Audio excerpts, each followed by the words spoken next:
So, some of y'all out there listening might be cursed with a last name that only a gym class full of 12-year-old boys could love. To make fun of, like the last name Weiner, as in disgraced Senator Anthony Weiner. You see, Weiner couldn't keep his wiener in his pants, which led to a fallout so horrendous, it not only affected his career, but basically the fate of the United States. So yeah, let's get into it, besties. Please welcome former Congressman Anthony Weiner. Let's talk about the... Thank you very much. New revelations in the Anthony Weiner Carlos Danger sexting scandal. Now getting the attention of federal prosecutors, a subpoena just issued for the former congressman's cell phone records. Anthony Weiner has already lost so much: his congressional seat, the chance to be New York City mayor, and his wife. We are on a sinking ship. From Wondery and At Will Media, this is The Big Flop, where we chronicle the greatest flubs, fails, and blunders of all time. I'm your host, Misha Brown, social media superstar, so vote for Mish. Capiche? At your bestie Misha. And y'all, I am so thrilled because on the show today, we have pop culture writers and co-hosts of The Outfit. It's Alana Levinson and Dan O'Sullivan. Welcome to the show. Thank you so much for having us. Oh my God, what's been going on? What's coming up? What's new? We have a podcast premiering August 14th, anywhere you get your podcasts. The Outfit, we're talking about the mafia and how the mafia explains America. We have some incredible stories coming up, right, Alana? And a lot of big flops. I mean, a lot of these mobsters are flopping their way to jail. Yeah. Tune in. Yes, I can't wait to listen. Well, thank you. So before we get into the topic of today, I'm just going to go straight in like an unsolicited dick pic. What's the first political sex scandal that really stuck with you? I mean... you know, no pun intended, but the Bill Clinton, Monica Lewinsky thing, it was just all over the news when I was a kid. And Same. You learned a lot of stuff from that, you know. I don't know, Alana, was there another one that comes to mind for you? That one, that immediately thought of that. That sort of drowns out all the others, right? So formative. So. I think I was in middle school. I think it was even earlier. Maybe. Earlier, really? I think. Yeah, I think we're probably all around the same age. Yeah. 25. Don't. 25. Yeah, right. Uh-huh. Well, where to begin with Anthony Weiner, the disgraced NYC congressman who had it all, a high-powered career, an influential wife, and a clear path to political stardom. Now, unfortunately, because of his predilection for getting up in people's DMs, Weiner's story gives rise and fall a whole new meaning. So let's go back. Anthony Weiner is born and raised in 1960s Brooklyn. His mom is a public school math teacher and his father is a small-time lawyer. Weiner, like other local kids his age, spends a lot of time bopping around St. Mark's Place in the East Village, watching movies with his friends and rooting for the Mets. So he's not an exceptional student by all accounts, but he goes to specialized high school Brooklyn Tech and then a respected state university, SUNY Plattsburgh. And that's where he becomes interested in politics when he runs for student government. Can you guess what his campaign slogan was? Oh, boy. Something with Weiner. I mean, he has to lean into it, right? Like he has to, this is the objection to overcome, that his name is Weiner, right? Mm-hmm. Weiner's your dog, something like that, you know. You're pretty close because he did use a pun that wasn't necessarily sexual. Vote for Weiner, he'll be Frank. Oh. So that's a better second draft of mine. I feel like at some point later, before the sex scandal, he did make jokes about the last name. And then when he was running for mayor, like, Weiner's cleaners. I don't know. It's like, I'm going to clean up the city, you know? It's like, okay. Unfortunately, he doesn't win in this race, but a kid who does get elected drops out, and then the president of the student government has to pick somebody else. And the president actually doesn't want to pick him, but Weiner lobbies all the members of the student senate to get this appointment, and they give it to him. What an inspiring story of democracy in action, right? And not to besmirch student government officials, but I already knew when you mentioned he was a Mets fan that he's a nerd also. So I'm seeing the monster forming already, from just this dark origin story. Yeah, it's sort of God loves a trier kind of energy. Mm-hmm. He never takes the L, which is like, do I respect that? Or is it really deeply sad? I don't know. I don't know, but it's amazing. I know, it's a fine line. Now, I mean, it is clear that Weiner likes a fight. He's a good talker. He's even better at capitalizing on opportunities when they present themselves. And after college, in 1985, Weiner goes to work as a congressional aide for Chuck Schumer, who is a representative at the time. And Schumer is Weiner's first and only political mentor. Weiner quickly picks up that even though there are hundreds of members of Congress, there are only a handful that actually run things. So if he can figure out who's really in charge, he might actually be able to move the needle on a national scale. And over his 6 years as Schumer's aide, Weiner develops a reputation for being both scrappy and combative, and dare we say, dangerous. That'll come back later. That'll come back later. Stay tuned. So now, in 1992, after the New York City Council adds extra seats, Weiner sees an opportunity to level up and hold office himself. And he wants to do good for his city, but his rivals have more name recognition. His slogan this time is much less cheeky than his college days. It's no promises, just hard work. No promises, just hard. What do we think of that? It's a little Mad Men-ish, like when they have the first poster and Don Draper tears it apart, I feel like. You know what I mean? Yeah. What's hard work? No one likes hard work, Sorry, that's my really good Don Draper. What? It's just like, I tried really hard. Sorry it didn't happen. Yeah. What? Can you think of a better slogan for him? I would go the opposite. I would say, if you vote for me, your wildest fantasies will come true. Yeah. Like, just promise the moon. Don't promise. No one likes hard work, Yeah. Say, whatever you want, I'm going to get it for you. You can't keep a good Weiner down. Was that it? You had that ready. You had that at the ready. Well, wouldn't people respect that? I think so, I think so. Well, since Weiner is green, he doesn't have a lot of money, but being plucky is not enough to win, right? So he has an idea, and it's a sketchy one, okay? In the primary, someone anonymously drops leaflets around the predominantly white district he's running in, and the leaflets tie his main competitor to two prominent and controversial black leaders, the Reverend Jesse Jackson and the city's first black mayor, David Dinkins. Now, neither of these two men are especially popular in these predominantly white areas, and the smear tactic is what works, and Weiner's opponent loses the primary by less than 200 votes. So in turn, at age 27, Weiner becomes the youngest New York City councilman in history.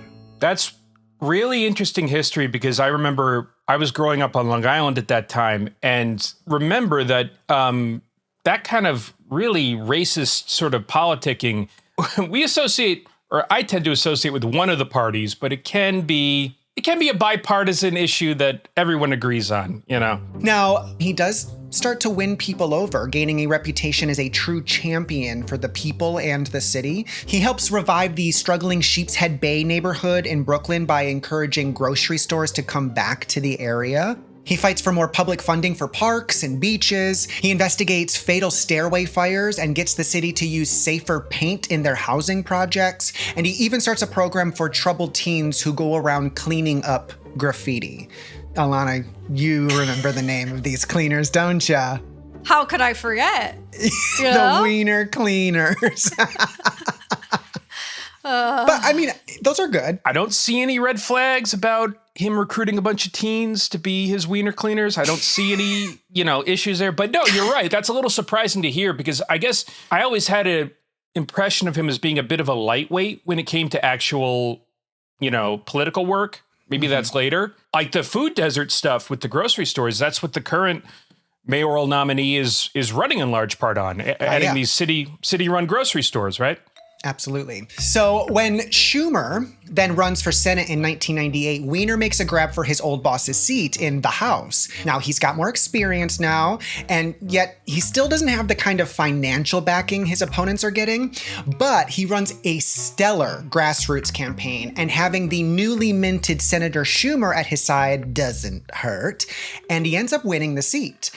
So out of the gate, Congressman Weiner is tagged as a rising star in the Democratic Party, and he quickly gets added to powerful committees and task forces where he continues to bring that New York energy to stuffy procedural debates. Now, for the uninitiated, New York energy just means you yell because you care. Yeah, you're just slightly abusive. Yeah, you know? Slightly abusive, but for the cause. Yeah, all of your staff is going to quit. You're going to have like the worst retention. Mm-hmm. I believe, I forget, but he had a very bad retention rate. I'm sure. Of his staffers. It's because he works. They always have the same excuse, too. It's like, I demand too much of myself and my staff. And it's like, probably you're yelling about your lunch, but, whatever. Yeah. You know what we see in these episodes, all like a lot of like problematic figures. So many of them, they abuse their staff because they say, well, I work just as hard. I work 23 hours a day, so you should too. It's so different when you're the boss, though. I know, exactly. You get to snap your finger. Like, all right, maybe that's working, but you're snapping your fingers and saying, fetch me a binder so I can throw it at you. It's like, okay, that's work, I guess. You go draft up my ideas, please. Right. Yeah, it's also like, you're working to elect yourself. Right? Right. Cool. You should be working around the clock. Absolutely. And it's working for him, though, because in Weiner's public and private life, the middle-class Brooklyn kid just keeps moving up in the world. At a function with Hillary Clinton, one of her aides, Huma catches his eye. Now, Abedin is a rising star, a big draw for Weiner, and he asks her out on a date. Abedin, demure, says she's too busy because of her work schedule. So he very loudly asks Clinton, the newly elected senator of New York, to give Abedin a night off. Now, totally embarrassed, Huma declines for now. Yeah. It's funny that still didn't work. He's like, oi, Clinton, give her a night off. I want to take her out. She's like, don't. No, I would rather come to work. Unfortunately, this is the first but not the last time Weiner will leave Abedin totally embarrassed. We'll get into it. But in time, as he continues to navigate the New York political scene, he convinces Abedin to give him a shot. So he finally wears down Huma. Mm-hmm. And after 8 years of flirting and courtship, he proposes and she accepts. They become Washington's it couple. It's a DC fairy tale, okay? And in the summer of 2010, they're married with Bill Clinton officiating. Wow. If that's not an omen that your marriage is maybe headed towards trouble, Oh, that's so real. I am a little inspired that you can annoy a woman for 8 years until she marries you. Like, that's... Just gotta wear them down. That's that 90s romantic comedy sort of thing where it's like, if you just stalk the woman enough, it'll work out. There'll be a montage. It'll all, end with Bill Clinton marrying you. I feel like, yes, that's a cute way that they spin it, but she was a big political player. And like the fact that she married him showed that she thought he was going to be the next president. Like, I truly believe that she was like, I am going to be the next Hillary Clinton. Yeah. And I'm going to pick my partner very wisely. Oh, sure. So let's take a look at their wedding photos. Can you describe the picture for the people who are listening only? I mean, she looks gorgeous as usual, as she always does. But you know what's funny is like, even before we knew about the sexual predator stuff, he really does look like one. And I don't know if we're projecting that back on, but it's like his hair and like the suit. The suit is like a Men in Black suit, right? Yeah, it's a classic aughts sort of. Is it oversized? It looks too big. It's a little big. Yeah. It's a little big. But what about her dress? It seems like it's a sort of Western wedding dress, but maybe is including some elements of her Indian heritage with the beading. Yeah, she looks great. He looks... He looks like a congressman named Weiner. That's what he looks like, right? I mean, he does look like he's just going to go do a filibuster.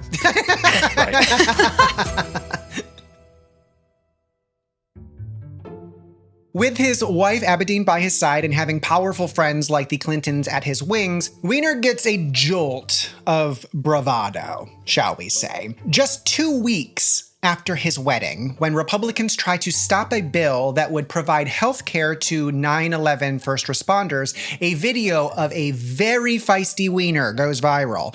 Let's watch a clip of how he became a national figure.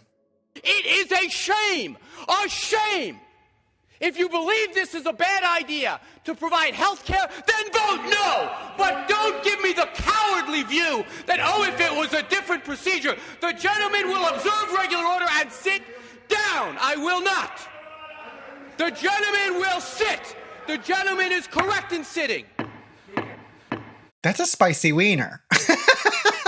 Some jalapenos on there, you know? So I have a little slight insight into this. I was working in DC at that time. I remember I had an internship at a political news outlet when that happened. And what I remember hearing about that time was Weiner had a reputation as being like a show horse, not a workhorse, as they say. Sure. Like he wasn't really in depth on the issues and he liked the PR, but that went viral. Like YouTube had really only started the year or two before that. Mm-hmm. And so that was one of the first political things I remember going viral. So that was my one insight on that I think that this moment honestly destroyed him because he finally got the attention he wanted and it just absolutely went to his head, at this point. Sure. You know what I'm thinking though, watching that is like, I think we could use a little bit of that today. Exactly. And it would have been interesting had this flop not flopped. Mm-hmm. I do think that people really responded to that. Yeah. I mean, that's a winning strategy. Yeah. As we know now. People love it when like the guy's banging the gavel saying order, and you're going anyway. You're like, not listening to that guy, Yeah. Well, thanks to his relatively young age, his penchant for making a scene, and rapidly changing tech landscape, Weiner becomes one of the first politicians to effectively use social media. Come on, influencer era. And he tells a bar crowd in Manhattan, quote, "I follow Twitter for the Tea Party and show up just to F with them." Oh boy, he's going down a dark path here. Yeah. The second you bring up Twitter, I'm like, delete your account, bro. Yeah. He blows up on Twitter. This is so funny to me, with 45,000 followers by the spring of 2011. Wow. Yeah, that was blowing up back then. That was great. I mean, that was, whew. That will become his Achilles heel, or Achilles penis, you might say. Not only does Weiner have ants in his pants when it comes to getting stuff done in Washington, he's got other things in his pants that he can't seem to keep to himself. On May 27th, 2011, less than a year after Weiner and Aberdeen's wedding, a picture of a crotch bulge appears on Weiner's official Twitter account. Would you like to see it? Yeah, we have to, right? Okay, just wanted some consent here. Yeah. I was trying to find it last night. All right, there we go. Okay, so there it is. Okay. Bro? I mean, could be worse. Yeah. Looks like Hanes boxer briefs. I was a little surprised by that. I that's what I clocked it as well. And that seems a little, that seems like something I would buy, not high-powered Anthony Weiner, That's for losers like me. What is this guy doing with it, I'm thinking politicians. They're just like us. Yeah. Yeah, for listeners only, he hangs to the left, if you were wondering. I'm sorry, but did he put like a early Instagram filter on this photo? It's giving Paris filter or whatever. Yeah. Like he's trying to be artsy. Yeah. Is he playing a song under it too? Like exactly, Time of Your Life by Green Day or something, Yeah. So now the post is quickly taken down, but not before news outlets notice. And of course, the story and pic go completely viral. Now, sidebar, there are a lot of pictures of Anthony's wiener out there. They're usually aroused crotch shots. Now, we're not going to show every single one. If you've seen one, you've seen them all, right? But Weiner tries damage control and claims he's been hacked. Of course. Spoiler, he has not been hacked. He tweeted a photo he meant to text, but here is his post defending himself. Do you want to read his tweet for the audience? Yeah, this is a throwback, okay? TiVo shot, FB, Facebook hacked. Is my blender gonna attack me next? Hashtag, the toaster is very loyal. This guy is such a nerd. And I love that. I love that TiVo and Facebook are brought up just to really signify this is from May 27th, 2011. You know? Yeah. I don't even understand what he's saying. This is a different language. These are ancient texts. Ancient texts, scribes, scrolls. And he's doing shtick, right? Yeah. Like, what is my blender going to attack me next? Look, what's funny about it is I feel like when you are hacked, it's not them then posting, filtered bulge pics. That's not what they do when they hack you. They usually just go on a tirade that is the opposite of your politics. Yeah. Does that make sense? It's like they're not interested in that, the hackers. I feel like a hacker would be like, Democrats are lizard people, Exactly. And then you're like, what? Right. Yeah. Anthony Weiner said he's a lizard person. And then, right. You go That's what I mean. They're not interested in his wiener. I'm wondering who the first person was that had this excuse. Was it him? I don't know. But there was probably someone else, but it's it was Abraham Lincoln. He had a carrier pigeon with a photo of his penis. And he said it was from the South, actually. It wasn't me. That's hilarious. Well, Anthony does double down, calling reporters jackasses for even suggesting he do something so stupid. He even tells CNN that he's hired a law firm to investigate the matter. But just 5 days later, he holds a press conference. Let's watch a part of it. Over the past few years, I have engaged in several inappropriate conversations conducted over Twitter, Facebook, email, and occasionally on the phone with women I have met online. I've exchanged messages and photos of an explicit nature with about 6 women over the last 3 years.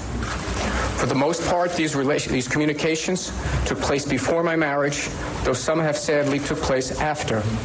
To be clear, I have never met any of these women or had physical relationships at any time. Oh, that was really difficult. I got a feel for the guy, however arrogant he is, to stand up there and say, I talked with a bunch of girls online. You're a grown-up, man.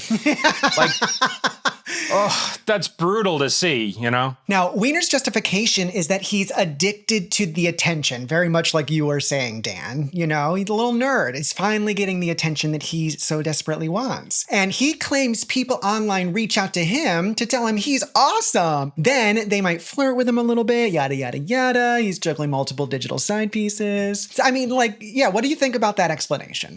Would you reach out to Anthony Weiner because you saw him on The Daily Show and you were just floored by him? No. But I doubt, I don't doubt though that there are people that do that. It doesn't really matter though, because what it shows is a complete lack of impulse control. If you need the attention that bad that you'll torpedo your professional career and your marriage, it's a way bigger problem than that, right? Mm-hmm. Yeah. It's funny because if this happened now, again, I do think he would be like, I'm a sex addict, I have a disease and I need help, which maybe he does later. But I don't think being addicted to attention is really a thing. So, Weiner, he says he's very, very sorry, but he does not resign. No, he's going to keep his job. And even though he's an elected official, most people are more concerned about what his actions will do to his wife's career. Being now Secretary of State Clinton's most trusted advisor, Abedin is a well-respected and powerful fixture in Washington. Even though it's been reported that Abedin experiences a good amount of discrimination, she's liked by politicians from both sides of the aisle, which makes her a valuable liaison. And meanwhile, Weiner, because of his actions and the unfortunate coincidence that his name is synonymous with male genitalia, it's a complete laughingstock. Now, while her husband makes a mess of things back home, Abedin is Clinton's chief of staff traveling the world with one of the world's most powerful women. And the nonstop barrage of dick jokes is literally hindering high-stakes diplomacy at this point. What do you think is worse, the cheating or the humiliation? As somebody who thinks that all politics at this level is inherently evil, I go back to Alana, what you said, that I can't imagine that there's not some sort of even from Huma Abedin's side, that she chose him because of status and power and the potential of where they could be in the future, not love and affection and joy. You know? Yeah. I mean, I see it's similar to Hillary, right? Where it's like her choice to stay with him. There's a lot more that went into that choice than just, I love him so much. Similarly here, I think she thought he can rebound from this. She was probably counseled that he could. And it's like, I'm not saying that she didn't love him and the relationship, it wasn't a personal betrayal. I also see it, I would be like, this is a business deal we got going. We had a deal. You're gonna be president, I'm gonna be the first lady, and you fucked it up. And you know, there's also that element. Well, they had plans though. They got out of it because in June, the New York Times reports that Abedin is pregnant. Oh, wow. Yeah, I mean, she convinces herself that Weiner didn't actually cheat because all of his indiscretions were online, not IRL. Now, abandoning her first and only love seems unthinkable, especially with a child on the way, but compromising her career also is impossible. So something's gotta give. And the longer Weiner stays in the spotlight, the harder it is for Abedin to focus on her work. You know, for the greater good, Weiner needs to retreat. And then, a few days later, another photo leaks of Weiner. Let's take a look. Oh, man. That is not a watermark you ever want over a photo of you. You never want the TMZ watermark. Yeah. Do you want to describe this one really quickly for the listeners? So this is Anthony Weiner in a, I'm going to guess it's the congressional gym locker room. Yep. I'm willing to bet. And he is draped with just a towel around his midsection, shirtless. A TMZ watermark is covering most of his upper half. So I can't actually judge his definition and tone. But yeah, he's taking a photo. Looks like a BlackBerry, another sign of the times. Mm-hmm. And there you have it. Also, I just realized he's kind of grabbing his crotch. Okay, so that's a little more explicit. That's where grabbing our crotch. Yeah. And yes, TMZ confirms that the leaked photo were sexted from the House of Representatives gym. So, yeah. Cornered now, Weiner holds another press conference, this time to announce his resignation. He claims his actions have created a distraction too great for him to continue to do his job, and that he needs time away from work to heal his marriage with Abedin. So, I mean, is this the right move? Yeah, I think so. I think so too. I think everyone would say you need to go underground a bit, go out on the farm, don't talk to the media. Yeah, chop your penis off. Yeah.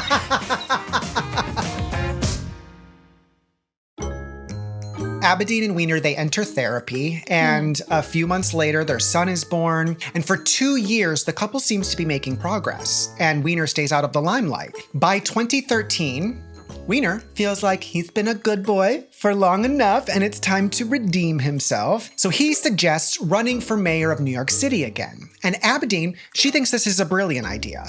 Surely 2 years is a long enough penance for accidentally tweeting a picture of your underwear, right? She will publicly say that she's forgiven him and that he's a great candidate. And this is probably the only way that he will be able to win. But Abedin, by doing so, she's risking a lot. Even her boss, Hillary Clinton, tries to talk her out of endorsing Weiner, but Abedin, she's in love and she's not going to listen to her mentor.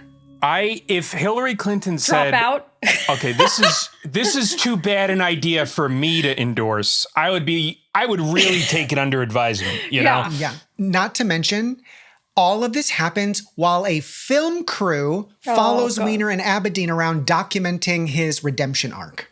Yeah, it's kind of hard to feel bad for her now. Like, I'm just like, I actually do believe people can change, right? Like, let's say he came back and he actually had, had healed or whatever. But what I want to know is, why is that never the case? It just is never that case with the public figure. Like, they're always like, I'm different now, please forgive me. And you're like, okay, sure. And then, we'll see what happens. But I think it's because, they can't, in order to do that, they would have to kind of go away maybe forever. That's true. Right? And give up this pursuit and realize, there's more to life than attention and power and all that. And I'm going to go be with my family, not get a film crew to film my own destruction, which is about to happen. Yeah. And, his comeback, At first, it was going well. He does well in early polls. His campaign is flush with cash, and New Yorkers seem to be warming up to the idea of Mayor Weiner. He even promises, if elected, to set up a single-payer healthcare system, aka a publicly funded option, in the city as a pilot program to prove that it can work. But then, a damning detail of Weiner's past suddenly pops up. TMZ, again, publishes screenshots of sexy conversations between Weiner and multiple women from 2012. And Weiner is forced to admit he sexted with as many as 10 women under an alias before and after he left Congress, which means before and after he begged his wife for forgiveness. Now, I remember the name, one of the great names of U.S. political history. Seriously. Please let us know what was his alias. Let's all say it in unison. Okay. Yep. 3, 2, 1. Carlos Danger. Yes. Oh my God. It's so good. It's really, it's just delicious. It's one of the best names ever. Mitt Romney's fake name on Twitter was Pierre Delecto, which I honestly also love, but he didn't put the work in like Carlos did. You know.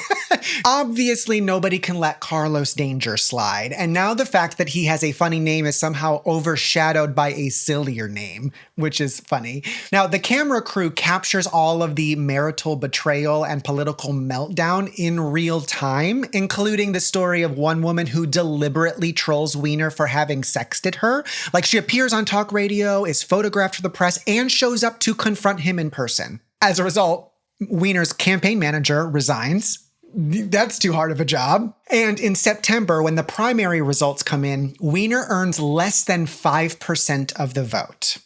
Bill de Blasio wins the primary and then wins the mayorship. But, I mean, at least Weiner has the happy family to fall back on, though, right? Oh, I'm sure it's really happy. I'm sure she's thrilled. He's going to be around the house more. Yeah, that's, Hooray. No, obviously that's a big no, because once again, Abedin is not only personally embarrassed as Weiner's life partner, but she's now tarnished by association and her career is on the line. So she has to decide whether to stay or go. And her friends and associates think she needs to leave Weiner, but she does hesitate. Abedin reportedly does privately request a separation from Weiner in 2014, but they don't divorce and they don't even move out of the same house. They continue living together and co-parenting their son, so, seems like a marriage of convenience. And while Abedin helps Hillary Clinton mount her presidential campaign, Weiner says he is happy to be a stay-at-home dad. Honestly, at this point, who are you feeling worse for? I mean, this guy, the last thing he wants to be is a stay-at-home dad. Yeah. He wants to be out there hitting the streets, not watching Bluey. Honestly, if this happened today, he'd set up an OnlyFans. That'd be, he wants the attention. Anthony, if you're randomly listening, you still have time. Yeah, it's still time. You still have time. So iced out of a career in politics, ashamed to have a social life, Weiner retreats into the corner of the internet that he's not supposed to go to. A month after Clinton wins the Democratic nomination for president of the United States, Weiner warns Abedin, who's now vice chair of Clinton's campaign, that the New York Post is about to publish a photo of him and their son. And no, it's not them hanging out at a museum or a park, because believe it or not, we have not yet hit rock bottom. On August 29th, 2016, the Post reports that Anthony Weiner has been secretly texting with another woman who, side note, happens to be a Trump-supporting Republican. Not a good look for his wife or her boss. Now, among their messages is a snapshot of his son. Except the child is not the point of the photo. The point of the photo is Weiner's crotch. To be clear, this isn't an exploitative or inappropriate photo of his kid. His son just kind of happens to crawl into the frame while his dad is chatting back and forth with this woman. It's basically like, look, here's a picture of my cute son, but oops, made you look. Now you've seen me in my underwear. It's cringe on a million different levels. And when it leaks, strangers start calling Child Protective Services on Weiner. Yikes. Dad of the Year material. This is, I mean, this is like, Alana, you alluded to this earlier. I mean, this is addiction in some form, I would say, right? He's a deeply sick person. Yeah, it's a compulsion for sure. Now, for his wife, Huma Abedin, this incident with her son is the absolute final straw. Weiner will later admit to his wife in therapy sessions that he wasn't just texting women, he was having real-life sex with them in their family home while she was away. Now, even though privately their marriage has essentially been a husk since 2011, Abedin announces in 2016 that she's decided to separate from Weiner and throws him out of their apartment. But the scandal is about to blow up even bigger than either of them could possibly imagine. Like, realistically, let's pretend like you don't know what's about to happen. How much worse can things get for this guy? I mean, I don't recall anything happening in 2016 involving Hillary Clinton or the news. I imagine, he's going to have to leave Brooklyn. That was tough. Yeah. So in September of 2016, just 2 months before the presidential election between Hillary Clinton and Donald Trump, the Daily Mail publishes a story that Weiner may have sexted an underaged teen. Now, since the issue involves a minor, the FBI seizes Weiner's laptop. This all happens in the midst of Clinton's email server controversy, the but her emails thing. Republicans are eager to comb through the laptops of anyone who might have anything on her. And what if there just happens to be something on Weiner's device? 2 weeks before the election, in a bombshell decision, the director of the FBI, James Comey, announces that he's reopening the investigation into Clinton's emails because he's found classified information sent from Abedin to Clinton on Weiner's laptop. Here's Weiner talking about how it went down. They had my laptop. They had it for weeks and weeks and weeks. They knew there wasn't anything on it that was relevant to the campaign, that was relevant to the investigation. The prosecutors in New York said, why are you guys just sitting on this? He's never answered exactly why it was he held on to this so long until 10 days before the election. They had it weeks before. The inspector general that looked into this asked the same question. That people in the FBI was pulling against Hillary Clinton and Giuliani was getting leaked all this information. They had it for a long time. Why did Comey wait till 10 days before to talk about it? Do we believe him on that? When is he telling the truth? I mean, this is probably what happens a lot of the time with guys like this, right? For a long time, I was an editor of a men's magazine, and we sort of examined toxic masculinity and covered a lot of, disgraced male figures in the Me Too movement. And unfortunately, obviously, this is anecdotal data, but I would say it's almost always worse than what we think it is. Like, I wish it was just like, he sent his bulge in the gym shot, like I said, and then that was it. It's like, normally, something like that reveals such a deep sort of lack of judgment that is often far worse. It's like the tip of the iceberg. Yeah. If you're that sick, crazy, whatever, that you would send that pic like from the Senate gym, it calls into question, well, what else are you willing to do? Yeah. Where does it stop? Well, but it does turn out that Weiner's laptop doesn't hold any incriminating evidence against candidate Clinton, but the damage, nevertheless, was done. Clinton is dragged through the mud one last time. She's shady, corrupt, under investigation, and Trump supporters gleefully chant, "Lock her up." Trump, spoiler, wins the 2016 election, arguably in large part because of this specific controversy. And from that point forward, historians will always wonder what could have been if Weiner had just kept it in his pants.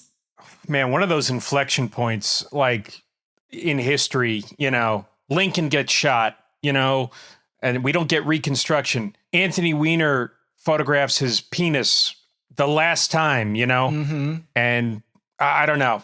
That's that's a bummer. The Clinton campaign blamed a lot of different people for the reasons why she lost. I mean, this is obviously a very kind of legit one, although I do think there were many, many reasons.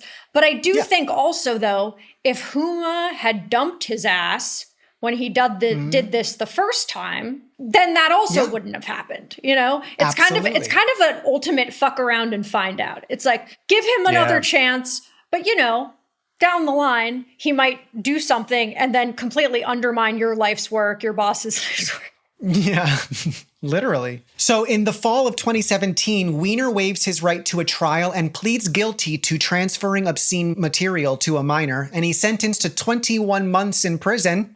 In 2020, Weiner is released from prison into a halfway house and is then forced to register as a sex offender. His first job out of prison is running a company where ex-convicts build countertops out of recycled glass. And when that company turns into a co-op and no longer needs a CEO, he gets a gig as the token lefty on a conservative talk radio station. He tries to rebuild his life, claiming that now, since he's been in prison, he's finally and truly learned his lesson. Weiner openly discusses his chaotic political history and his battle with sex addiction, saying he's in recovery. Some people want to believe him, many refuse to trust him. I mean, after all, Abedin made the mistake a gajillion times, and it did not work out well for her. So, let's do a little where are they now? In late 2024, Weiner, now 60 years old, made a shocking announcement. After publicly claiming he'd never do it again, he did it again. He ran for office, entering the primary for his New York City Council district. Now, although Huma was not involved, she was apparently supportive, supposedly telling her ex-husband, quote, "This is kind of what you were born to do." The eye roll. Dude, she's so down bad. She's so down bad years later. Sick. It's sick. I think, obviously he's a sex addict. I think his primary addiction is to running for office. Like, that is what he needs to be working on. You cannot stop running for office no matter how many times your penis gets telegraphed to the world. Yeah. Why don't you, I don't know, go become like a sex addiction advocate, or like, I don't know, do some community work that doesn't involve you being the face? Right. Now, in the primary election on Tuesday, June 25th, Anthony Weiner lost by a landslide. Huma Abedin published a tell-all book in 2021 where she finally discussed what it was like to live through Weinergate while juggling her high-stakes job and new motherhood. She still works for Hillary Clinton, who's a prominent public figure, obviously. And Abedin hangs out with celebrity activists like Amal Clooney. Since her divorce from Weiner, her love life has rebounded. She briefly dated actor Bradley Cooper and is now married to Alexander Soros, son of George Soros. And the conspiracy theories will end there. Yeah. No more right-wing paranoia, right? Totally normal situation. Yeah. So here on The Big Flop, we try to be positive people and end on a high. So are there any silver linings that you can think of that came about from Anthony Weiner? I would have to say, you know, I think Buddhism would teach us, right, that losing everything is the path to enlightenment, you know? All these worldly pleasures and desires. And if it is not sinking into his head now that he has lost everything, nothing will do it. My hope is that now, after losing however many times, having however many scandals, he actually has a chance to stop messing around and just go be a dad somewhere, you know, and get some help, you know. But the rest of us are screwed, unfortunately. Alana, any silver linings? I don't know. I mean, I think it taught me, this story teaches me, if you don't deal with your personal problems, they're coming out. And they're going to... Yeah. It's going to hurt. And it's going to hurt Hillary Clinton. Yeah, exactly. Exactly. You know, for me, I was thinking the silver lining is it was just really nice to remember that Twitter used to be kind of fun. Oh, yeah. Misha, you know, that's so real. And 40,000 followers was like, you were doing good. He blew up. So now that you both know about the rise and fall of Anthony's Weiner, would you consider this a baby flop, a big flop, or a mega flop? I mean, I have to go there and say, given the domino effect that happens from one man's perpetual horniness, possibly leading to us electing American Hitler, this is a mega flop. It's insanely mega. For what it is remarkable that it could have this effect. A butterfly lands here, a tropical storm goes there, you know? Also, we just have to say, like, as the amount of chances he got that so many other people from different backgrounds races, gender, would not have gone. It's like, I still can't believe it. Well, thank you so much to our guests, Alana Levinson and Dan O'Sullivan, for joining us here on The Big Flop. And of course, thanks to all of you for listening and watching. If you're enjoying the show, please leave us a rating and review or subscribe. We'll be back next week with another flop. They were a group of privileged LA teens who desperately needed a hobby. What'd they choose? Robbing the homes of celebs. Hold on to your wallets because we're talking the bling ring. Bye. Bye. Bye.